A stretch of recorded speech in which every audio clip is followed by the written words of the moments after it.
Ahoy, mateys! Welcome to Module 2, Unit 1, Personal Information. Today we're going to start with my great-grandfather, Wilford Isaac Lewis, in the center. If I click on his name, you will see a box that will pop up that has his birth, death, and other information. If I click on tree, it will put that person in the center, and if I click on person, it will go to his personal page, like this. Now here you will find his name, birth and death, view tree, which will take us back to the page we were just on, and then right next to view tree it says watch. Now if I click on watch, it will allow me to watch this ancestor. That means if anybody makes any changes, adds any information, deletes or anything at all, I will get an email that will tell me what was changed and what happened, so that I can make sure that information is going inside my tree correctly, and also to coordinate with any other relatives that might be working on this particular ancestor. Next we have view my relationship. If I click on that, it'll show me how I'm related to that ancestor. Below we have links for details and memories. And then below that, we have vitals, other, family, sources, discussions, and notes. So I'm going to give you a quick overview of the personal information page. Now if I scroll down, the first thing I will see is vital information. This will have birth, if they're male, female, christening, death, burial, all that information will be right here. If I wanted to open any of those fields and make any edits, I would click on Open Details. And here I can click on Edit, and then make any changes to this record. So maybe his name was spelled wrong, or the middle name wasn't correct, or something like that. I would go ahead and make that change. You can fill in information about why you made that change if you'd like, and then I can save it. So let's just delete the C, add it again, so you can see what that will look like. And then I'm gonna click Save. Now it will show that the person that modified it is me, and it just happened today.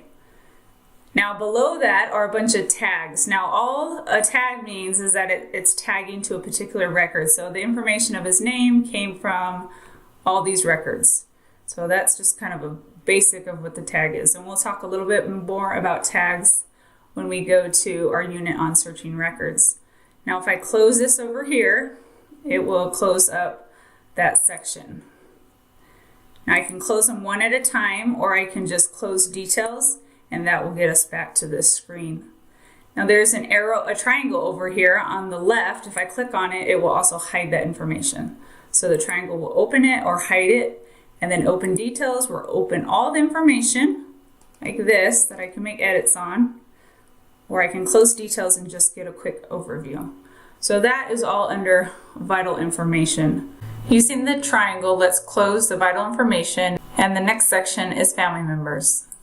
Now under family members, you're going to see Wilford and his wife along with their children. On the right hand side, you're going to see Wilford as a son with his parents. So we have two generations here, him as a father and then him as a son on the right hand side.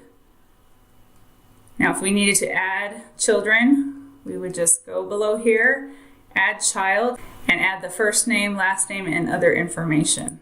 Also, if we needed to add a spouse, that would be done up here at the top as well. Same for parents. On the right hand side, you'll click on Add Parent or Add a Sibling. Same thing. Each time we add somebody, you're going to see the same screen pop up. Again, when we get to searching records, I'll show you how to do that. Below that, you'll see a life sketch. This could be a quick overview of the person. I can go ahead and click on that triangle, make it go away. Below that, I have other information, maybe who went by a different name. Like this one says Wilford I. Lewis. It's probably on a census record. They didn't have the full name on there. You can put all that information under here. Also, let's go ahead and click on that again. If you want to add anything else, there are tons of other options. You have stillborn, bar mitzvah, religion, occupation, all these different categories, as well as adding your own custom field into other information. We'll close that one. Next we have sources. This is probably one of the most important sections, is because this is the section that you get all your information to add into vital information. So these would be census reports, marriage records, death records, all of that will be sourced right here. So any information that has him showing that he lived, what he did, will be in this sources section. Go ahead and click that. Below that, you have a discussion section. You can add a discussion talking about maybe there's maybe somebody's uncertain if that's the right person or whatnot. They can start a conversation here under discussions. I don't use that too much, but it is there to be used. As well as notes, any kind of notes you want to add to this person, you can go ahead and put it in there. As well as labels, which we'll talk about later too. If I go back up, let's talk about the right-hand side. We have search records right here. We can go ahead and use that triangle again to open and close. This will give you suggestions on where you can start. It's telling us that there might be some missing children. This is just a way to, if you're kind of stuck, see if there's anything in here, and then you can look at the details. Below that, you'll see search records. This will go directly to these 4 companies that will allow you to search the records once you set up your account and so forth. The first one is FamilySearch, and so what you're looking at right now is information you or a family member put into your tree. And when you click here, this will actually search for documents within FamilySearch to prove that the information you added into your tree is correct. Below search records, we have a section where you can print. Let's close that up. We can print pedigrees with portraits, fan charts, all kinds of things. And then below that, it will give us a list of latest changes, who made those changes, and you can see what others have been working on. And then the last one is the tools. So any possible duplicates.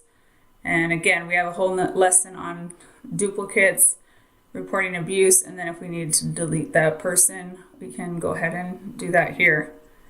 Now at the top, this little wheel here, if I click on it, I can then rearrange these. So maybe I don't care about the life sketch. So I can click on it and drag it down and put it below. I can put these in any kind of order that I'd like to. So maybe I want family members first, or sources to be up higher, and other information down below. So however you want to look at the information, you can make those adjustments by clicking on the wheel on the right. So once you've got those where you want them, just go ahead and click it again. You can tell it's activated by this right here, this symbol here you can see. So you can also do the same thing to the right hand side. You can move these anywhere you want. I don't use printing often, so maybe I'm going to go something like that to help you work more efficiently. Now at the top, these links again, if I click on any of them, it will jump me to that section. So if these were all open like this, just open these up, it can create a very long page to scroll through. So if I go back to the top and I clicked on other, it would just jump me right to that section. And so it's very helpful. I use these a lot. I need to jump to sources, I'll just click and it'll jump me right down there. So those are quick links. We have been on details this whole time. Under memories, you're going to find photos, documents. You'll find the audio, stories will be all under here. For homework, I want you to check out the personal information on one of your ancestors. So just pick one person and click on sources, discussions, see what's on there, see what's available, open up your details, edit. If you know something needs to be changed, go ahead and edit. Otherwise, just leave it alone. You're just digging through. Find a source, like let's say, let's look at the obituary.